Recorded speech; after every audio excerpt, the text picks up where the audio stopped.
Hello friends, exam hall के YouTube channel में आप सभी का स्वागत है। सो फ्रेंड्स, जितने भी विद्यार्थी क्लास 10th में हैं और साइंस की तैयारी कर रहे हैं, उन सभी विद्यार्थियों के लिए ये वीडियो काफ़ी इम्पोर्टेंट है। इस वीडियो में हम लोग साइंस के 20 महत्वपूर्ण बहुविकल्पीय प्रश्न और कुछ जो न्यूमेरिकल्स वाले क्वेश्चन होते हैं, उनको हम लोग देखने वाले हैं। तो चलिए वीडियो को बिना देरी करते हुए वीडियो को स्टार्ट करते हैं।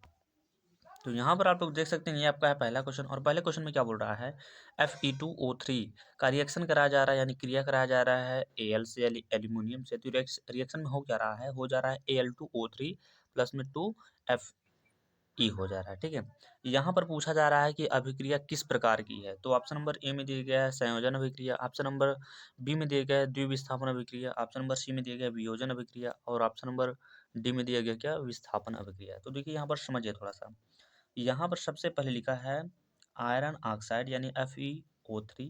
इसकी क्रिया एल्यूमिनियम से जब हुआ तो यहाँ आयरन को एल्यूमिनियम ने हटा दिया, तो यहाँ पर हो गया एल्यूमिनियम ऑक्साइड और आयरन हो गया पीछे हो गया। तो कहने का मतलब यहाँ एल्यूमिनियम ये जो है ये आयरन को हटा दिया, विस्थापित कर दिया। तो अर्थात यहाँ पे बोल सकते हैं कौन सी अभिक्रिया होगी, तो विस्थापन अभिक्रिया होगी। ऑप्शन नंबर आपका जो डी वाला है वो करेक्ट ऑप्शन हो जाएगा। ठीक है, तो चलिए समझते हैं क्वेश्चन नंबर दूसरे को। क्वेश्चन नंबर दूसरे में क्या दिया गया है, किसी विलयन का पीएच मान 5 है, यह विलयन है, यह विलयन किस प्रकार का है। तो ऑप्शन नंबर ए में दिया गया अम्लीय, ऑप्शन नंबर बी में दिया गया क्षारीय, ऑप्शन नंबर सी में दिया गया है क्या उदासीन और ऑप्शन नंबर डी में क्या दिया गया इनमें से यानी कोई नहीं, यानी इनमें से कोई नहीं। तो देखिए हमने बताया था एक वीडियो में आपको कि पीएच मान कैसे उसे पता किया जाता है कि ये क्षारीय है या अम्लीय है। अगर किसी विलयन का पीएच मान जो होगा वो 0 से लेकर 7 के बीच में है, तो उस सभी विलयन का पीएच मान जो होगा वो कैसा होगा, तो अम्लीय होगा। ठीक है, समझ रहे हैं इस बात को। अगर 7 से लेकर 14 के बीच में रहेगा तो वो कैसा होगा, सब वो क्षारीय होंगे। अगर केवल 7 रहेगा तो वो कैसा होगा, उदासीन होगा। ये मैंने बता दिया है। तो यहाँ पर विलयन का पीएच मान 5 दिया गया है, तो विलयन कैसा होगा, तो सॉरी अम्लीय होगा, क्योंकि अभी हमने बताया ना 0 और 7 के बीच में जितने भी विलेन का पीएच मान होगा, अगर कम रहेगा मतलब 0 और 7 के बीच में रहेगा तो उसका पीएच मान कैसा होगा, तो अम्लीय होगा। ठीक है, तो ऑप्शन नंबर इसका जो है ए वाला करेक्ट हो जाएगा। तो चलिए समझते हैं क्वेश्चन नंबर तीसरे को। यहाँ पर देख सकते हैं ये है आपका क्वेश्चन नंबर तीसरा। क्वेश्चन नंबर तीसरे में क्या बोला, शुद्ध जल का पीएच मान होता है। ऑप्शन नंबर ए में दिया गया 0, ऑप्शन नंबर बी में दिया गया 1, ऑप्शन नंबर सी में दिया गया 7, ऑप्शन नंबर डी में क्या दिया गया है 14 दिया गया है।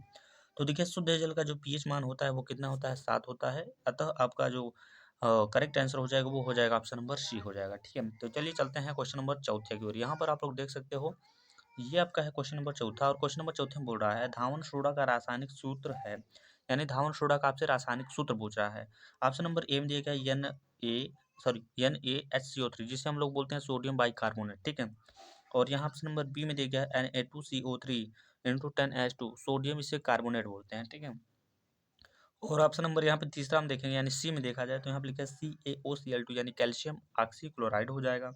ऑप्शन नंबर डी में दिए गए NaOH यानी सोडियम हाइड्रोक्साइड। हमसे यहाँ पर किसका पूछ रहा है, धावन सोडे का, यानी धावन सोडे का।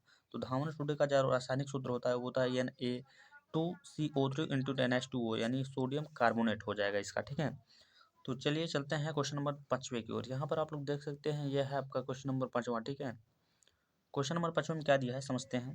क्वेश्चन नंबर पाँचवें में दिया गया है आघात वर्धनीयता प्रदर्शित करता है। ऑप्शन नंबर ए में दिया गया सल्फर, ऑप्शन नंबर बी में दिया गया आयोडीन, ऑप्शन नंबर सी में दिया गया फास्फोरस, ऑप्शन नंबर डी में क्या दिया गया है, तो तांबा दिया गया है। तो देखिए आघात वर्धनीयता प्रदर्शित करता कौन, तो तांबा जो है एक आघात वर्धनीयता वाला एलिमेंट है, क्योंकि तांबा पे अगर आप उस पर प्रतिघात करेंगे, वार करेंगे, तो वो जो है मतलब कि वो ऐसा हो जाता है ना, किसी किसी चीज़ को आप पीटोगे तो वो पतले रूप में हो जाएगा। तो यहाँ पर क्या हो जाएगा, ये आपका तांबा करेक्ट ऑप्शन हो जाएगा। ठीक है, तो चलिए चलते हैं क्वेश्चन नंबर छठवें की ओर। यहाँ पर आप लोग देख सकते हैं ये आपका है क्वेश्चन नंबर छठवां और क्वेश्चन नंबर छठवें में क्या बोल रहा है, अमलगम होते हैं। ठीक है, अमलगम होते हैं। ऑप्शन नंबर ए में दिया गया है उपधातु, ऑप्शन नंबर बी में दिया गया है क्या, मिश्र धातु, ऑप्शन नंबर सी में दिया गया है यानी कि इस तीसरे वाले में यौगिक, ऑप्शन नंबर डी में क्या दिया गया है, विषमांगी मिश्रण होता है। तो देखिए अमलगम क्या होता है, तो अमलगम एक प्रकार का क्या है, विषमांगी मिश्रण होता है। तो ऑप्शन नंबर इसका जो है डी वाला करेक्ट ऑप्शन हो जाएगा। समझ रहे हैं, तो चलिए चलते हैं क्वेश्चन नंबर सातवें की ओर। यहाँ पर आप लोग देख सकते हो ये आपका है क्वेश्चन नंबर सातवां और क्वेश्चन नंबर सातवें में आपसे कह क्या रहा है, कह रहा है प्रोपेनॉल है, यानी प्रोपेनॉल क्या, इसमें चार ऑप्शन में से कोई प्रोपेनॉल है उसे आपको पहचान के उस पर टिक लगाना होगा। तो ऑप्शन नंबर ए में दिया गया C3H5OH, ठीक है। ऑप्शन नंबर यहाँ बी में दिया गया C2H5OH। ऑप्शन नंबर सी में दिया गया C3, ठीक है, H6OH। ऑप्शन नंबर डी में दिया गया C3H7 और OH। तो जो इसमें से ऑप्शन होगा आपका डी वाला C3H7OH, ये हो जाएगा आपका प्रोपेनॉल का जो है। प्रोपेनॉल इसी को बोला जाएगा, क्योंकि सी यानी कार्बन की संख्या तो 3 रहेगा, क्योंकि 3 रहता है तो मेथ, पहला मेथ, दूसरा मेथ एथ और दूसरा जाता है प्रोप। तो ये हो जाएगा प्रोप, और ओ एस समूह है तो ऑल जुड़ जाएगा। हाइड्रोजन की संख्या कितनी होगी, तो 7 हो जाएगी, ठीक है। आई होप आप सभी लोग को समझ में आ गया होगा। तो चलिए समझते हैं क्वेश्चन नंबर 8वें को। तो यहाँ पर आप लोग देख सकते हो भाई, ये है आपका क्वेश्चन नंबर 8वां। यहाँ पर समझते हैं क्वेश्चन नंबर 8वें को। तो ये है आपका क्वेश्चन नंबर 8वां, ठीक है। क्वेश्चन नंबर 8वां है। क्वेश्चन नंबर 8वां में क्या बोल रहा है, क्लोरोप्लास्टर, ठीक है, क्लोरोप्लास्टर के ग्रेना में बनते हैं। ऑप्शन नंबर ए में दिया गया एटीपी तथा NADP, इनटू में दिया गया 2H, ठीक है। ऑप्शन नंबर बी में क्या दिया गया, तो एटीपी तथा ग्लूकोज, ठीक है। ऑप्शन नंबर सी में दिया गया एटीपी तथा NADP, इनटू में दिया गया 2H। ऑप्शन नंबर डी में दिया गया उपयुक्त सभी दिया गया, ठीक है। तो देखिए इस क्वेश्चन का जो करेक्ट आंसर हो जाएगा, यानी कि क्लोरोप्लास्टर में की ग्रेना में क्या बनता है, तो एटीपी तथा NADP इंटू 2H बनता है। यानी कहने का मतलब ऑप्शन नंबर सी वाला जो है करेक्ट ऑप्शन हो जाएगा, ठीक है। तो चलिए समझते हैं क्वेश्चन नंबर 9 को। क्वेश्चन नंबर 9 में क्या दिया गया, मनुष्य के प्रत्येक, ठीक है, जबड़े के चर्वणक दंतों की संख्या होती है, यानी होगी, कितनी होगी। ऑप्शन नंबर ए में दिया गया 2, ऑप्शन नंबर बी में दिया गया 4, ऑप्शन नंबर सी में दिया गया 6, ऑप्शन नंबर डी में क्या दिया गया है, तो 8 दिया गया है। तो देखिए मनुष्य के प्रत्येक जबड़े के चर्वणक दंतों की जो संख्या होती है वो कितनी होती है, तो 6 होती है। कहने का मतलब हो जाएगा ऑप्शन है इसका सी वाला जो है वो करेक्ट ऑप्शन हो जाएगा। समझ रहे हैं इस बात को। तो चलिए चलते हैं क्वेश्चन नंबर 10वें की ओर। यहाँ पर आप लोग देख सकते हो ये आपका है क्वेश्चन नंबर 10वां। और क्वेश्चन नंबर 10वें में क्या बोल रहा है, निम्न में से विटामिन, यहाँ पे विटामिन हो जाना चाहिए, विटामिन का कौन सा जोड़ा जल में घुलनशील है। ऑप्शन नंबर ए में देगा विटामिन ए तथा विटामिन बी, ठीक है। ऑप्शन नंबर बी में देगा विटामिन बी तथा सी। ऑप्शन नंबर सी में दिया गया है विटामिन सी तथा के, और ऑप्शन नंबर डी में दिया गया विटामिन डी तथा बी हो जाएगा। देखिए यहाँ पर बोला है मतलब विटामिन का कौन सा जोड़ा जो जल में घुलनशील है, यानी वो जल में घुल जाता है। तो देखिए विटामिन बी और विटामिन सी याद रखिएगा, विटामिन बी और सी ये जो दोनों हैं ये आपके जल में घुलनशील होते हैं। अतः आप बोल सकते हो कि ऑप्शन नंबर इसका जो सेकंड वाला है, दूसरा वाला है, बी वाला है, ये करेक्ट हो जाएगा ऑप्शन, ठीक है। तो चलिए चलते हैं क्वेश्चन नंबर 11 की ओर। यहाँ पर आप लोग देख सकते हैं यह है आपका क्वेश्चन नंबर 11। क्वेश्चन नंबर 11 में क्या बोल रहा है, मनुष्य में दूध के दांतों की संख्या होती है। ऑप्शन नंबर ए में देगा 20, ऑप्शन नंबर बी में देगा 24, ऑप्शन नंबर सी में दिया गया 28 और ऑप्शन नंबर डी में क्या दिया गया है, तो 32 दिया गया है। तो देखिए मनुष्य में दूध के साथ जो दांतों की संख्या होती है वो होती है, कितनी होती है, 20 होती है, 20 होती है। तो ऑप्शन नंबर ए वाला जो है वो करेक्ट ऑप्शन हो जाएगा। तो चलिए समझते हैं क्वेश्चन नंबर 12 को। यहाँ पर देख सकते हैं ये आपका है क्वेश्चन नंबर 12। क्वेश्चन नंबर 12 में क्या बोल रहा है, वह कौन सी शिरा है जिसमें शुद्ध रुधिर प्रवाहित होता है, ठीक है, शुद्ध रुधिर प्रवाहित होता है। तो ऑप्शन नंबर ए में दिया गया है पल्मोनरी, ऑप्शन नंबर बी में दिया गया है ग्रीवा, ऑप्शन नंबर सी में दिया गया पोर्टल शिरा, और ऑप्शन नंबर डी में क्या दिया गया पश्च महाशिरा, ठीक है। तो देखिए इसमें क्या बोला, शुद्ध रुधिर प्रवाहित होता है, कहाँ होता है, तो भाई पल्मोनरी, पल्मोनरी में, ठीक है। तो ऑप्शन नंबर इसका जो है ए वाला है, पहला वाला है, वो करेक्ट हो जाएगा, ठीक है। तो चलिए समझते हैं क्वेश्चन नंबर 13 को। यहाँ पर देख सकते हैं क्वेश्चन नंबर 13 में क्या दिया गया है। तो क्वेश्चन नंबर 13 में बोला है मेंडल के अनुसार मटर के बौने, बौने का मतलब बौना जिसे बोलते हैं, का जीन प्रारूप होता है। ऑप्शन नंबर ए में दिया गया है capital T, option number B में दिया गया क्या स्मॉल, पहले कैपिटल टी फिर small T, option number C में दिया गया डबल स्मॉल टी यानी दोनों स्मॉल टी, और ऑप्शन नंबर डी में क्या दिया गया है, पहला स्मॉल टी और दूसरा कैपिटल टी, ठीक है। तो यहाँ पे बौने पौधे के लिए क्या होता है, दोनों ही क्या होते हैं, स्मॉल टी होते हैं, क्या होते हैं, दोनों ही स्मॉल टी होते हैं, यानी ये छोटा छोटा वाला टी यही हो जाएगा, यानी बोने का जीन प्रारूप क्या हो जाएगा, तो स्मॉल टी डबल टी ये वाला हो जाएगा। तो ऑप्शन नंबर इसका जो है सी वाला एकदम करेक्ट ऑप्शन हो जाएगा, ठीक है। तो चलिए समझते हैं क्वेश्चन नंबर 14 को। यहाँ पर आप लोग देख सकते हो ये है आपका क्वेश्चन नंबर 14। क्वेश्चन नंबर 14 में एक छोटा सा सवाल आपको दे दिया है यहाँ लगाने के लिए। तो चलिए इसको समझते हैं कैसे लगाया जाएगा। तो देखिए इस सवाल में बोल क्या रहा है, इस सवाल में क्या बोल रहा है, कह रहा है उत्तल दर्पण की फोकस दूरी जिसकी वक्रता त्रिज्या 32 सेंटीमीटर है। अब भाई आपको समझ में नहीं आया होगा। देखिए सवाल में क्या बोल रहा है, उत्तल दर्पण की फोकस दूरी इसमें नहीं दिया है, आपको ज्ञात करने के लिए बोल रहा है। तो फोकस दूरी का वैल्यू हमें ज्ञात करना है। कह रहा है जिसकी वक्रता त्रिज्या कितनी दिया गया है, 32 दिया गया है। तो आई होप आप सभी को एक फार्मूला पता होगा। सबसे पहले देखिए हमसे फोकस दूरी की वैल्यू पूछ रहा है, यानी एफ की वैल्यू नहीं दिया है, और यहाँ पर त्रिज्या की वैल्यू दिया गया है। त्रिज्या की वैल्यू कितना दिया गया है, तो 32 दिया गया है। तो यहाँ फोकस दूरी बराबर एक फार्मूला होता है, फोकस दूरी बराबर आर और बाई में क्या होता है, 2 होता है। जहाँ पे आर की वैल्यू हमारा कितना है, तो 32 है, बट्टे में है 2।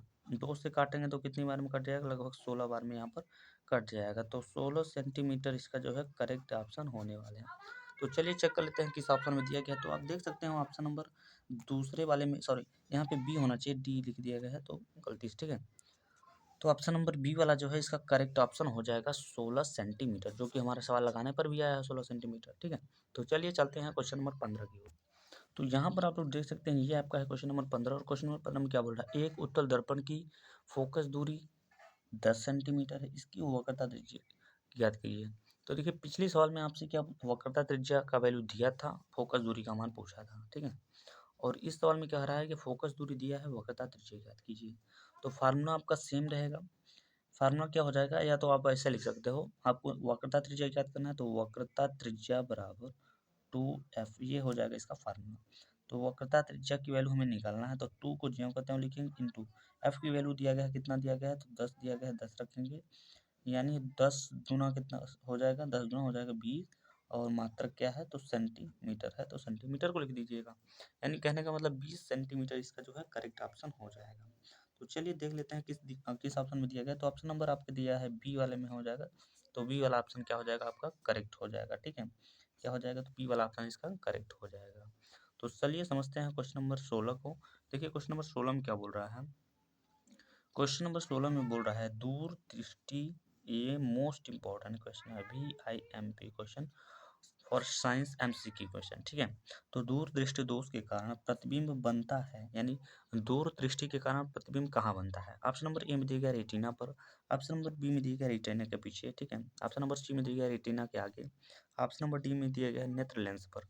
तो देखिए यहाँ पर दूर दृष्टि दोष के कारण जो होता है, रेटिना के उसका जो प्रतिबिंब बनता है वो कहाँ बनता है, तो रेटिना के पीछे बनता है। तो ऑप्शन नंबर इसका जो बी वाला है वो करेक्ट ऑप्शन हो जाएगा। समझ रहे हैं इस बात को।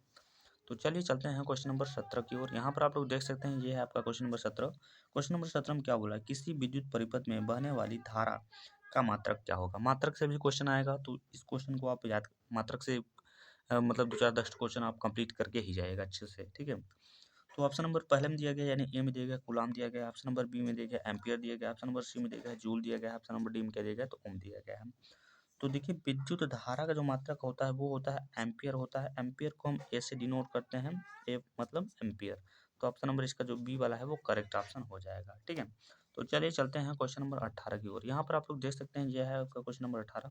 क्वेश्चन नंबर 18 में क्या बोल रहा है, विद्युत धारा उत्पन्न करने की युक्ति है। ऑप्शन नंबर ए में दिया गया जनित्र, ऑप्शन नंबर बी में दिया गया गैल्वेनोमीटर, ठीक है। ऑप्शन नंबर सी में दिया गया अमीटर, ऑप्शन नंबर डी में क्या दिया गया, मोटर दिया गया। तो विद्युत जनित्र, सॉरी विद्युत धारा उत्पन्न करने की जो विधि होती है वो उससे बोलते हैं हम लोग जनित्र बोलते हैं, यानी ऑप्शन नंबर इसका जो ए वाला है वो करेक्ट ऑप्शन होने वाला है, ठीक है।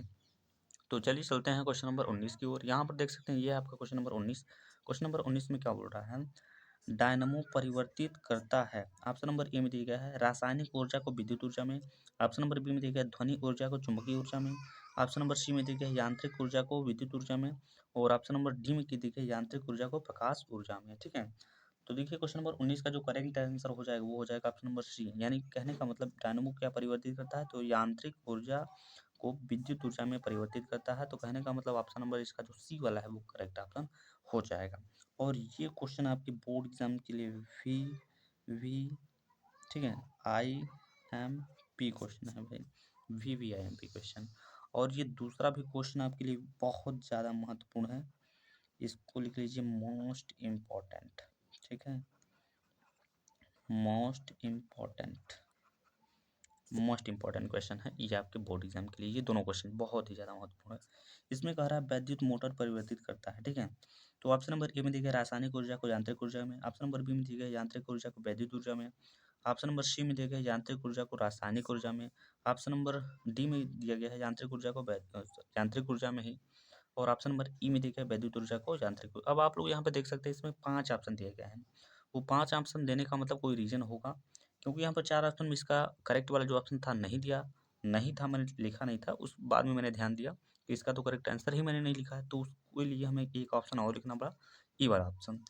तो देखिए वैद्युत मोटर जो है परिवर्तित करता है वैद्युत ऊर्जा को यांत्रिक ऊर्जा में, कहने का मतलब ऑप्शन नंबर ई वाला जो है वो करेक्ट ऑप्शन हो जाएगा। ठीक है, तो चलिए हमने 20 क्वेश्चन एमसीक्यू वाले तो कवर कर लिए। अब हम देखेंगे कुछ न्यूमेरिकल्स जो आपके बोर्ड एग्जाम में आते हैं, तो चलिए उन्हें हम लोग समझ लेते हैं। तो यहाँ पर आप लोग देख सकते हैं ये आपका पहला न्यूमेरिकल है, बहुत ज़्यादा महत्वपूर्ण है। देखिए इसमें है क्या, क्योंकि कई बच्चों को क्या है इस तरीके के क्वेश्चन देख के उन्हें नहीं आता है या फिर डर डर जैसा लगता है कि ये तो हमसे होने वाला ही नहीं। तो कोई बात नहीं, इस वीडियो हम लोग बता देंगे यहाँ पर। तो देखिए यहाँ पर कह रहा है वायु में प्रकाश की चाल कितना दिया गया है, 3 × 10⁸ मीटर प्रति सेकंड दिया गया, ये चाल दिया गया है। कह रहा है उस माध्यम में प्रकाश प्रकाश ठीक है, प्रकाश की चाल ज्ञात कीजिए जिसका वायु के सापेक्ष कांच का अपवर्तनांक 1.5 है। यानी ये किसकी वैल्यू दिया गया, तो ये वायु के सापेक्ष माध्यम का अपवर्तनांक दिया गया है। तो चलिए इसके बाद अब देखिए सबसे पहले यहाँ पर आप लोग लीजिए हल या फिर सॉल्व लिख दीजिए, हल लिख लीजिए आप या फिर सॉल्व लिख दीजिए। अब हम फार्मूला लगाएंगे, तो फार्मूला में क्या लिखेंगे, हमसे देखिए पूछ क्या रहा है, क्या पूछ रहा है, उस माध्यम में प्रकाश की चाल ज्ञात कीजिए। ठीक है, तो माध्यम में प्रकाश की चाल ज्ञात करना है, तो यहाँ पर हम लिखेंगे क्या, ठीक है, क्या लिखेंगे, माध्यम माध्यम में प्रकाश माध्यम में प्रकाश की चाल, ये हमें ज्ञात करना है। और बराबर में क्या हो जाएगा, वायु में प्रकाश की चाल। ठीक है, वायु में प्रकाश की चाल, तो यहाँ पर लिख लेते हैं वायु में प्रकाश की चाल, वायु में प्रकाश की चाल। इतना हो जाने के बाद अब यहाँ से लगा दीजिए बटा, यहाँ से थोड़ा सा इसको इधर कर लेते हैं ताकि अच्छे से दिखे। यहाँ से आप लगा दीजिए बटा, और बटे में क्या लिखेंगे, तो वायु के सापेक्ष माध्यम का अपवर्तनांक। ठीक है, तो यहाँ पर लिख देते हैं वायु के सापेक्ष माध्यम का अपवर्तनांक, माध्यम का